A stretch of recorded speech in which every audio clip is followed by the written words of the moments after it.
ಆಕಾಶ, ಸಮುದ್ರ, ಸಾಗರ ಎಲ್ಲನ ದಾಟಿ ಎಲ್ಲೋ ಇದ್ದಂಥ ಒಂದು ವ್ಯಕ್ತಿಗಳೆಲ್ಲ ನಮ್ಗೆ ಸಿಗ್ತಾ ಇದ್ದಾರೆ. ಅದರಲ್ಲಿ ಈಗ ನನಗೆ ಸಿಕ್ಕಿರೋದು ಜೋಸೈಮನ್ ಸರ್. ನಮಸ್ತೆ ಸರ್. ನಮಸ್ತೆ. ಬಿಯಾಂಡ್ ಲಿಮಿಟ್ ಅಂತ ಹೇಳಿ. ಸೊ ಬಿಯಾಂಡ್ ಲಿಮಿಟ್ಗಾಗಿ ಯಾವತ್ತಿಗೂ ನಿಮಗೆ ನಾನು ರೆಸ್ಪೆಕ್ಟ್ ಕೊಡ್ತೀನಿ. ಏನ್ ಮಾಡ್ಬೇಕು, ನೆಕ್ಸ್ಟ್ ಏನ್ ಮಾಡ್ಬೇಕು ಅಂತ ಗೊತ್ತಾಗದಿದ್ದಾಗ ನೀನು ಮೈ ಪರ್ಸ್ಕೊಳ್ಳೋದು, ತಲೆ ಕೆರ್ಕೊಳ್ಬೇಕು, ಸಿಗರೇಟ್ ಹೊಂದ್ಕೊಂಡು ಏನ್ ಮಾಡೋದು, ನೆಕ್ಸ್ಟ್ ಏನ್ ಸ್ಕ್ರಿಪ್ಟ್ ಕಂಪ್ಲೀಟ್ ಆರಂಭದಿಂದ ಕೊನೆವರೆಗೂ ಸಿದ್ಧತೆ ಮಾಡಿಕೊಂಡು ಇಷ್ಟೇ ನಾವು ಸ್ಟಾಪ್ ವಾಚ್ ಇಟ್ಕೊಂಡು ಡ್ಯೂರೇಷನ್ ಎಲ್ಲ ಚೆಕ್ ಮಾಡಿಕೊಂಡು ಶೂಟಿಂಗ್ ಬರ್ತೀವಿ. ಯಾವ ದೃಶ್ಯವೂ ವೇಸ್ಟ್ ಆಗಬಾರ್ದು. ಎಡಿಟಿಂಗ್ ಮಾಡುವಾಗ ಇದು ಬೇಡ. ನನ್ನ ಮೊದಲನೇ ಚಿತ್ರ ಒಂದು ಪ್ರೇಮದ ಕತೆ, ಬಿ ಆರ್ ಲಕ್ಷ್ಮಣ, 12 ದಿವಸದಲ್ಲಿ ನಾನು ಶೂಟ್ ಮಾಡಿದ್ದೆ. 12 ದಿವಸದಲ್ಲಿ?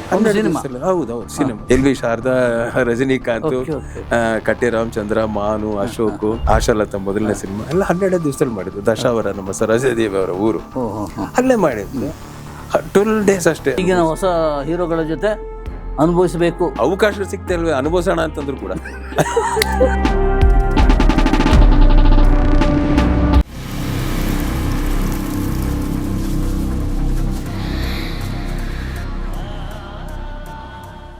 ನಮಸ್ಕಾರ. Ganesh Kasaragod, beyond limits. ನಮಗೆ ಎಂತೆಂಥ ಸ್ನೇಹಿತರು ಸಿಗ್ತಾರಂದರೆ ಎಲ್ಲರೂ ಬಿಯಾಂಡ್ ಲಿಮಿಟ್ಸ್, ಅದರಲ್ಲಿ ಅನುಮಾನ ಇಲ್ಲ, ಲಿಮಿಟೇ ಇಲ್ಲ.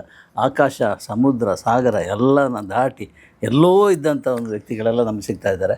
ಅದರಲ್ಲಿ ಈಗ ನನಗೆ ಸಿಕ್ಕಿರೋ ನನ್ನ ಸೌಭಾಗ್ಯ ಜೋಸೈಮನ್. ಜೋ ಅಂತ ನಾವು ಕರಿತೀವಿ ಅವ್ರನ್ನ, ಜೋ ಅಂಥೇಳಿ. ಅಂತ ಜೋಸೈಮನ್ ಸಿಕ್ಕ ಸರ್. ನಮಸ್ತೆ ಸರ್. ನಮಸ್ತೆ. Welcome sir. ನಾನು ಫಸ್ಟ್ ನಿಮಗೆ ಕ್ಷಮೆ ಕೇಳ್ತೀನಿ. ಯಾತಕ್ಕೆ? ಯಾಕಂದರೆ ನೀವು ಇಂಡಸ್ಟ್ರಿಯಲ್ಲಿ ತುಂಬ ದೊಡ್ಡ ಕೆಲಸ ಮಾಡಿದವರು, ಆಮೇಲೆ ಹಿರಿಯರು, ಅನುಭವಿಗಳು. ಸೊ ನಾವು ನಿಮ್ಮ ಕಡೆ ಬರಬೇಕಾಗಿತ್ತು. ಒಂದು ಮಾತು ಹೇಳಿದಾಗ ನೀವು ಬಂದ್ರಲ್ಲ, ಸೌಭಾಗ್ಯ.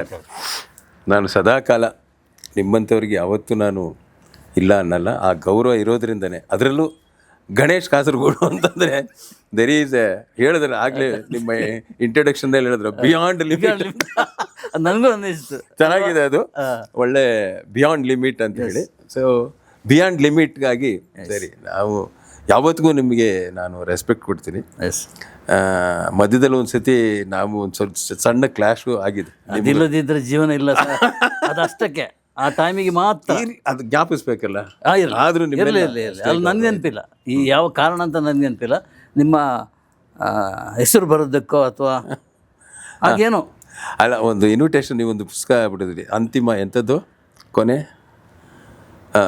ಲಾಸ್ಟು ಶುಭಮ ಅಲ್ಲ, ಶುಭಮ್ ಎಂಥದ್ದು ಒಂದು ಬುಕ್ಕು, ಶುಭಮ್. ಅಲ್ಲಿ ಎಲ್ಲ VIP ಬಿಟ್ಟು ನಮ್ಮ ಸಾಧಾರಣವಾಗಿ ಹಾಕಿದ್ರಿ. ಆವಾಗ ನನಗೆ ಇದೇ ಜಾಗನ ಅಂತ ಕೇಳಿದೆ. ಆಗ ಸ್ವಲ್ಪ ನಾನು ಕೇಳಿದೆ. ಈಗ ನೀವು ಅದಕ್ಕೆ ಅಲ್ಲ, ಖಾರವಾಗಿ ಉತ್ತರ ಕೊಟ್ರಿ ನೀವು. ಇಲ್ಲಿ ಏನು ನಾವೇನು ಇರ್ಲಿ, ತುಂಬಾ ಸಹಜವಾಗಿ, ತುಂಬಾ ಸರಳವಾಗಿ, ತುಂಬಾ ಆತ್ಮೀಯವಾಗಿ ಮಾತಾಡೋಣ ಸರ್. ಖಂಡಿತ ಅಷ್ಟೇ. ನಾನು ಇಲ್ಲ ನೆನಪಿಸ್, ಆದ್ರೂ ಸಹ ನೀವು ನನ್ನನ್ನು ಕರೆದಿದ್ದೀರಲ್ಲ, ಅದಕ್ಕೆ ನಾನು ಸಂತೋಷಪಟ್ಟೆ. ಅದನ್ನ ಹೇಳಕ್ ಬಂದೆ. ನಾನು ಏನೇ ಇದ್ರು ಆ ಪ್ರೀತಿ ವಿಶ್ವಾಸದಲ್ಲಿ ನನ್ನನ್ನು ಸಂದರ್ಶನ ಮಾಡೋಣ ಅಂತ ಕರೆದಿದ್ದಕ್ಕೆ ನಿಮಗೂ ನಾನು ಧನ್ಯವಾದ ತಿಳಿಸ್ತೀನಿ. ಮಾತಾಡೋಣ ಸರ್, ಮುಕ್ತವಾಗಿ ಮಾತಾಡೋಣ, ಏನು ಬೇಕಾದರೂ ಮಾತಾಡೋಣ. ಎಸ್. ಈಗ ನಾನೊಂದು ವಿಡಿಯೋ ತೆಗೆದಿಟ್ಟಿದ್ದೀನಿ. ಹಾಂ,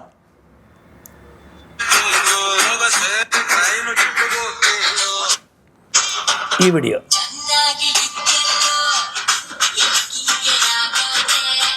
ಡೈರೆಕ್ಟ್ರು ಓಂ ಪ್ರಕಾಶ. ಹಾಂ,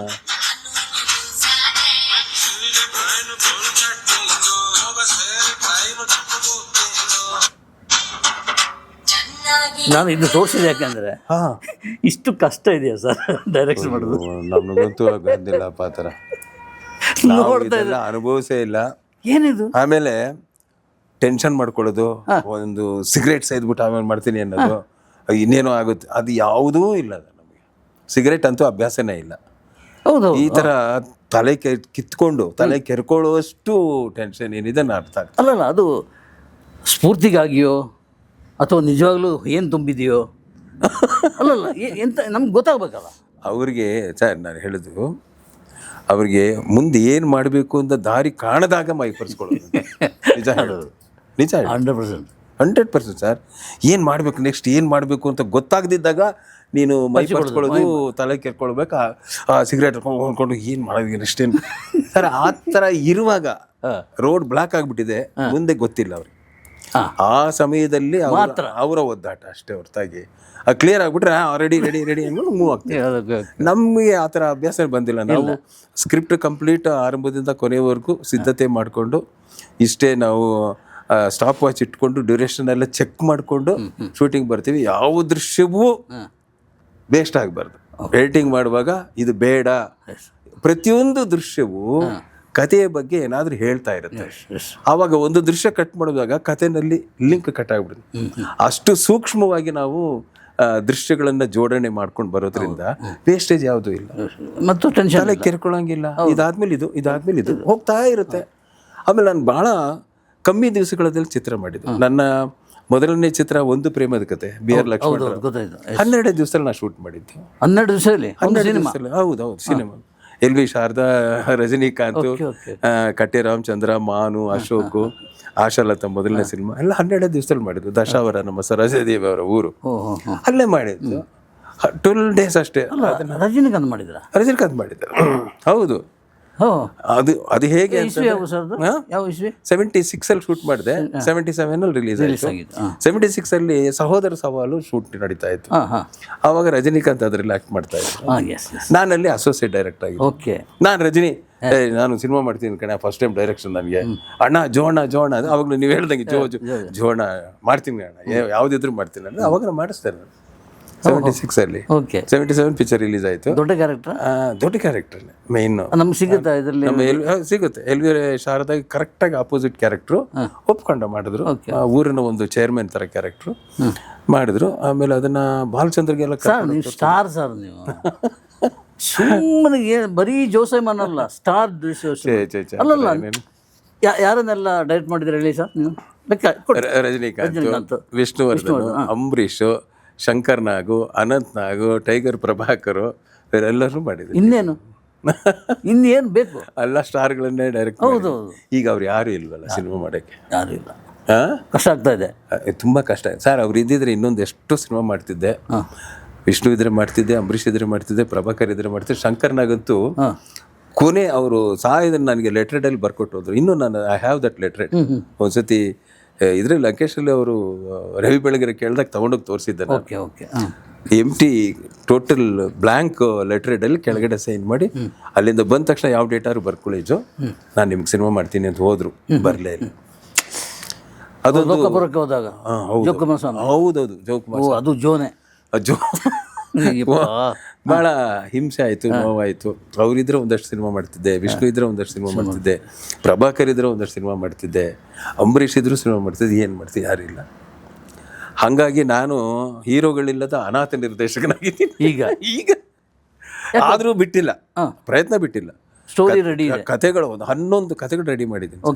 ಅದಕ್ಕೆ ನಾಯಕ ಸಿಗ್ತಾ ಇಲ್ಲ, ನಾಯಕರು ಸಿಗ್ತಾ ಇಲ್ಲ. ಒಂದು 3 ಕೋಟಿಯಿಂದ ಹಿಡಿದು 30 ಕೋಟಿವರೆಗೂ ಕಥೆ ಸಿದ್ಧತೆ.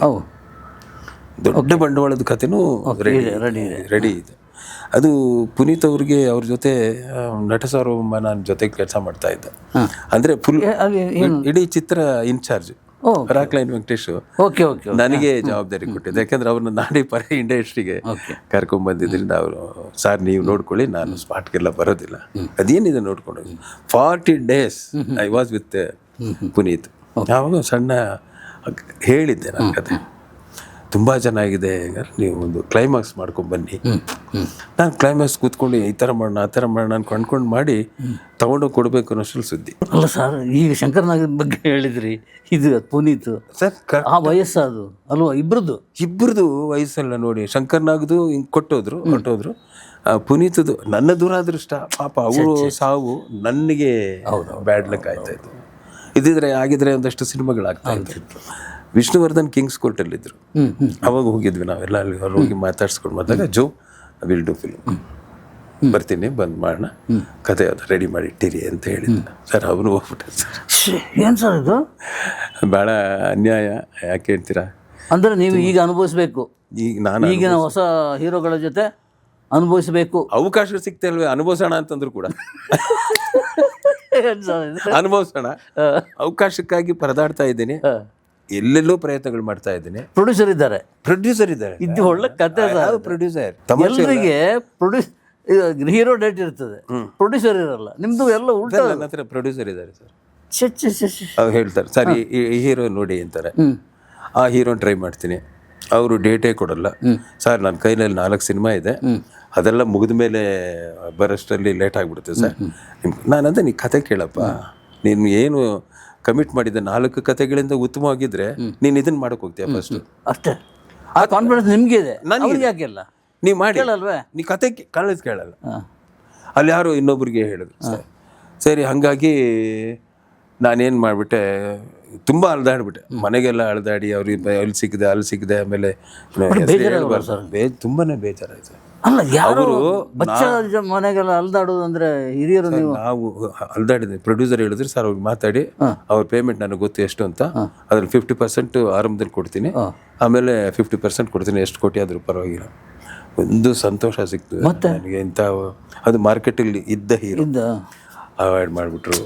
ಇನ್ಯಾರಿಗೂ ಫೋನ್ ಮಾಡ್ತಾರೆ, ಅವ್ರು ಚೆನ್ನೈಯಿಂದ, ಅವರು ಇವರು ಆಗಲೇ ಇಲ್ಲ. ಸರಿ, ಅವ್ರು ಹೇಳ್ಬಿಟ್ಟು ಬಿಟ್ಟಾಕ್ಬಿಡಿ ಅಂತ. ಬಿಟ್ಟಾಕ್ಬಿಡಿ. ಇನ್ನೊಂದು ಹೀರೋಗೆ ಒಂದು ಗೊತ್ತಿದೆ, ಅವ್ರ ಹೀರೋ ನಿಮಗೆ, ಅವ್ರಿಗೆ ಕತೆ ಇದೆಯಾ ಅವ್ರಿಗೆ? ಸರ್ ಇದೆ ಸರ್, ನನ್ನ ಹತ್ರ ಕತೆಗಳಿದೆ. ಸರಿ, ಇದನ್ನು ಅವ್ರಿಗೆ ಹೇಳಿ ನೋಡಿ ಸರ್, ಅವ್ರು ಸಿಕ್ಕಿದ್ರೆ ಅವ್ರು ಸಿನಿಮಾ ಮಾಡೋಣ ಅಂದ್ರೆ ಇದೇ ಪ್ರೊಡ್ಯೂಸರ್. ಅವ್ರಿಗೂ ಹೀಗೆ ಹೇಳಿದೆ. ಅವರು ಲಿಬರಲ್ ಆಗಿದ್ದಾರೆ, ಯಾರು ಆಗ್ಬೋದು ಅಂತ. ಚೆನ್ನಾಗಿ ನೀವು ಮಾಡಿಕೊಡ್ಬೇಕಷ್ಟೇ. ನಾನು ಮಾಡಿಕೊಡ್ಬೇಕು. ಆದರೆ ಆ ಹೀರೋಗೆ ನನಗಿದರಲ್ಲಿ ಹಾಡಿಲ್ಲ, ಇದಿಲ್ಲ, ಡುಯೆಟ್ ಇಲ್ಲ, ಗ್ಲಾಮರ್ ಇಲ್ಲ ಸರ್. ಒಳ್ಳೆ ಕತೆ ಸರ್, ಕಂಟೆಂಟ್ ಇಂಪಾರ್ಟೆಂಟ್ ಅಲ್ಲ, ಅದ್ರ ಕಡೆ ಗಮನನೇ ಕೊಡಲ್ಲ. ಈಗ ನೋಡಿ, ನಾವು ಹೇಳಿದಾಗೆ ಮಲಯಾಳಂ ಫಿಲಮ್ನ ಅಷ್ಟೊಂದು ಯಾತಿಗೆ ಇವತ್ತು ಅಷ್ಟು ಅಡ್ವಾನ್ಸ್ ಆಗಿಬಿಟ್ಟಿದ್ದಾರೆ. Content is most important. ಹಂಗಾಗ್ಬಿಟ್ಟು ಅವ್ರು ಹೇಳ್ಬಿಟ್ರು, ಇಲ್ಲ ನಾನು ಸಿನಿಮಾ ಮಾಡಿದ್ರೆ ಆಮೇಲೆ ನೀವು ನೋಡಿ, ಅದು ನೋಡಿದ್ಮೇಲೆ ಗೊತ್ತಾಗುತ್ತೆ ಅಂತಂದರು.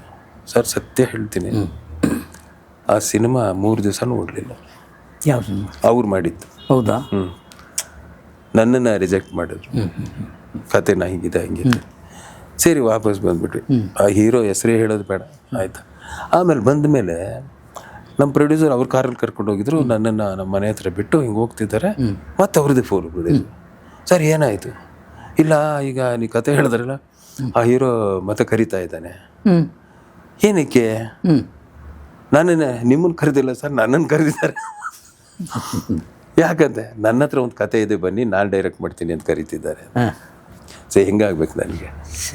ನಾನಂದೆ, ಧಾರಾಳ ಹೋಗು ಪ್ರೊಡ್ಯೂಸರ್ಗೆ, ನಿಮ್ಗೊಬ್ಬ ಹೀರೋ ಸಿಕ್ಕಿದ್ದಾನೆ, ಡೈರೆಕ್ಟರ್ ಅಲ್ಲೇ ಸಿಕ್ಕಿದ್ದಾನೆ, ಹೋಗಿ ನೀವು ಮಾಡಿ ಅಂತ ಅಂತೆ. ನಾನು ಸರ್ ಹೋಗಿ ಅವ್ರ ಕೈ ಕೊಟ್ಬಿಟ್ರೆ ನಾನು ಉದ್ಧಾರ ಆದಂಗೆನೆ, ದಯವಿಟ್ಟು ಬೇಡಿ ಸರ್. ಈ ಥರ ಎಲ್ಲ ಇನ್ಸಿಡೆಂಟ್ಗಳನ್ನ ಫೇಸ್ ಮಾಡಿದ್ದೀನಿ ನಾನು.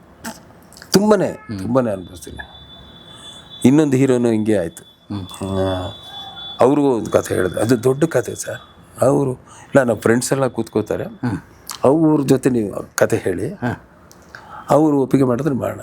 ನಾನಂದೆ, ನೋಡಪ್ಪ, ನಾನು ಸಿನಿಮಾ ಮಾಡಿದ್ಮೇಲೆ 1000 ಜನ ಕೂತ್ಕೊಂಡು ನೋಡ್ತಾರೆ ಅಲ್ವಾ? ಒಳ್ಳೆ 1000 ಜನ ನೋಡ್ತಾರೆ. ಏನು 20 ಜನಕ್ಕೆ ನನಗೆ ದೊಡ್ಡ ವಿಷಯ ಅಲ್ಲ. ಕೂರಿಸಿ, ಯಾರನ್ನಾರು ಕೂರಿಸಿ, ಕತೆ ಹೇಳ್ತೀನಿ, ನೀವು ಕೂತ್ಕೊಳ್ಳಿ ಜೊತೆ ಅಂತಂದೆ. ಅವನು ಅದೇನಾಯ್ತು ಗೊತ್ತಿಲ್ಲ, ಕರೀಲೇ ಇಲ್ಲ ಯಾರನ್ನೂ, ಬಿಟ್ಟಾಗ ಹಾಳಾಗೋದು. ಸರ್ ಇದೇ ಥರ ಅವ್ರಿಗೆ ಹೇಳಿ ಇವ್ರಿಗೆ ಹೇಳಿ ಅಂದಾಗ, ನಾನು ಅಂಬರೀಷ್ ಅವತ್ತು 100ನೇ ಸಿನಿಮಾ ಸರ್, ಹಾಂಗ್ಕಾಂಗ್ನಲ್ಲಿ ಏಜೆಂಟ್ ಅವರು.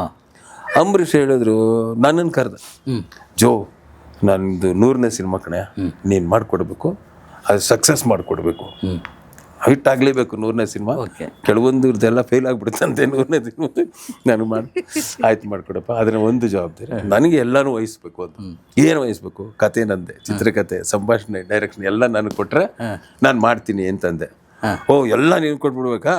ಹೌದು, ಯಾಕಂದರೆ ಒಂದು ನೇರವಾಗಿ ಹೋಗ್ಬೇಕಾಗುತ್ತೆ ಬಾ ಅಂತಂದ್ಬಿಟ್ಟು, ಸರಿ ಕತೆ ರೆಡಿ ಮಾಡ್ಕೊಂಬಂದು. ಎಷ್ಟು ದಿವಸ ಬೇಕು? ಒಂದು 15 ದಿವಸ ಬೇಕು ನನಗೆ ಅಂತ. 15 ಡೇಸ್ ರೆಡಿ ಮಾಡಿ ಫೋನ್ ಮಾಡಿದೆ. ರೆಡಿ ಯಾವುದು? ಭಾನುವಾರ ಬಂದ್ಬಿಡಪ್ಪ. ಅವ್ನ ಮನೇಲೆಲ್ಲ ಬಿರಿಯಾನಿ ಎಲ್ಲ ಮಾಡಿಸ್ಬಿಟ್ಟು ಒಳಗೋದ್ರೆ ಸಾರು 25 ಜನ ಕೂತಿದ್ದಾರೆ ಕತೆ ಕೇಳೋಕ್ಕೆ. ಅವ್ನ ಫ್ರೆಂಡ್ಸು ಗಿಡ್ಸಲ್ಲ, ಅವ್ನ ಸರ್ಕಲ್ ದೊಡ್ಡದಲ್ಲ, ಕತೆ ಹೇಳಪ್ಪ ಅಂದ. ನಾನು ಅಂತರ ವಿಚಲಿತ ಆಗೋದಿಲ್ಲ ಕತೆ ಹೇಳೋಕ್ಕೆ. ಧಾರಾಳವಾಗಿ ಹೇಳಿದೆ. ಆಮೇಲೆ ಕೈಗೆ ತಟ್ಬಿಟ್ಟು, ತುಂಬ ಚೆನ್ನಾಗಿದೆಯಪ್ಪ, ಗೋ ಹೆಡ್ ಅಂತಂದ್ರು. ಸರ್ ಅದು ಹಾಂಗ್ಕಾಂಗ್ನಲ್ಲಿ ಏಜೆಂಟ್ ಎಂಬರು. ಹಾಂಗ್ಕಾಂಗ್ನಲ್ಲಿ ಏಜೆಂಟ್ ಎಂಬರು ಸೂಪರ್ ಡೂಪರ್ ಹಿಟ್ ಆಯಿತು. ಅದು ಹಿಟ್ ಆಯಿತು ಹೆಂಗೆ ಅಂತಂದರೆ ಮಧ್ಯದಲ್ಲಿ ನಾನು ಅನುಭವಿಸಿದ ಕಷ್ಟ ಅಷ್ಟಿಷ್ಟಲ್ಲ ಅಂಬರೀಷ್ ಗೊತ್ತೇ ಇದೆ. ಅವ್ರು ಪ್ರೆಸ್ ಮೀಟಿಂಗ್ ಕೈಗೆ ಸಿಗಲ್ಲ. ಪ್ರೆಸ್ ಮೀಟ್ ಕರೆದ್ರೆ ಫಸ್ಟ್ ಊಟ ಅವ್ರು ಬರಲ್ಲ ಅಂತ ಕಾಯ್ತಾ ಕೂತ್ಕೊಳ್ಳು ಊಟ ಆದ್ಮೇಲೆ ಅಂತ ಅಂಬರೀಷ್ ಸರ್. ಅಲ್ಲ ಇಂಡಸ್ಟ್ರಿ ಎಲ್ಲರೂ ಅನುಭವಿಸಿದ್ರೆ ನಾನು ತುಂಬಾ ಕಷ್ಟಪಟ್ಟೆ. ನಾನಂದೆ ಅವ್ರು ಸಿನಿಮಾ ಮಾಡಿದವ್ರು ಎಷ್ಟು ಅನ್ಭವಿಸ್ಬೇಕು. ನಾನು ಅವ್ರ ಜೊತೆ ನಾನು ತುಂಬಾ ಫೈಟ್ ಮಾಡ್ತಾ ಇದ್ದೆ. ಅವ್ನು ತಗೊಳ್ತಾ ಇದ್ದೆ, ಜಾಲಿಯಾಗಿ ತಗೊಳ್ತಾ ಇದ್ದೆ. ನಾನು ನೋಡಪ್ಪ ನೀನು ದೊಡ್ಡ ಸಿನ್ಕರೆ, ನಾನು ಪ್ರಾಪರ್ ಮಂಡ್ಯ, ನೀನು ಮಂಡ್ಯದಿಂದ ಸ್ವಲ್ಪ ದೂರ ಇದೆ, ನಾನು ಪ್ರಾಪರ್ ಮಂಡ್ಯ, ಸುಮ್ಮನೆ ಗಲಾಟೆ ಮಾಡ್ಬಿಡೋದು. ಭಾಳಷ್ಟಿದೆ ಇನ್ಸಿಡೆಂಟ್. ಅದ್ರ ಹೇಳೋದು ಒಂದು ಪುಸ್ತಕ ಬರಿಬೋದು ಸರ್. ಆ ಸಿನಿಮಾ ಮಾಡಿದ ಕತೆ ಇದೆ. ಈ ಶ್ರುತಿ ನಾಯ್ಡು ಅನ್ನೋರು ಒಂದು ದಿವಸ ಫೋನ್ ಮಾಡಿ, ಶ್ರುತಿ ನಾಯ್ಡು ಗೊತ್ತಿರ್ತೀವಿ, ಜಿ ಟಿವಿನಲ್ಲಿ ರೆಗ್ಯುಲರ್ ಆಗಿ ಅವ್ರದ್ದು ಸೀರಿಯಲ್. ಏನಮ್ಮ ಇಲ್ಲ ಸರ್ ಸ್ವಲ್ಪ ಆಫೀಸಿಗೆ ಬರ್ತೀರಾ ಶ್ರೀನಗರದಲ್ಲಿ? ಆಯ್ತು ಬರ್ತೀನಿ, ಏನು ಸರ್ ಬನ್ನಿ ಸರ್ ಮಾತಾಡ. ಹೋಗಿದ್ದು ಅವ್ರ ಆಫೀಸ್ ಕೂತ್ಕೊಂಡು, ಸರ್ ನಾವೀಗ ಒಂದು ಸೀರಿಯಲ್ ಮಾಡ್ತಾ ಇದ್ದೆ, ನಡೀತಾ ಇದೆ, ಅದು ಪುನರ್ವಿವಾಹ. ಹಾಂ ಹೌದಮ್ಮ ನೋಡ್ತಾ ಇದ್ದೆ, ಕೇಳಿದ್ದೀನಿ ಅಂತ. ಇಲ್ಲ ಸರ್ ಅದು ಪುನರ್ವಿವಾಹ ಅಂತ ಮಾಡಿಬಿಟ್ವಿ ನಾವು, ಗಂಡ ಸತ್ತ ಹೆಂಡತಿಗೂ ಹೆಂಡತಿ ಸತ್ತ ಗಂಡನಿಗೂ ಸೇರಿ ಅದು ಪುನರ್ವಿವಾಹ. ಸೊ ಇಬ್ಬರಿಗೂ ಮದುವೆ ಮಾಡಿಬಿಟ್ಟಿದ್ದೀರಾ. ಆಮೇಲೆ ಏನಾಯಿತು ಅಂತಂದ್ರೆ, ಇಲ್ಲ ಸರ್ ಟೈಟ್ಲ್ ಜಸ್ಟಿಫೈ ಆಗೋಯ್ತು, ಮುಂದಕ್ಕೆ ಕತೆ ಹೊಡ್ತಾ ಇದ್ದ.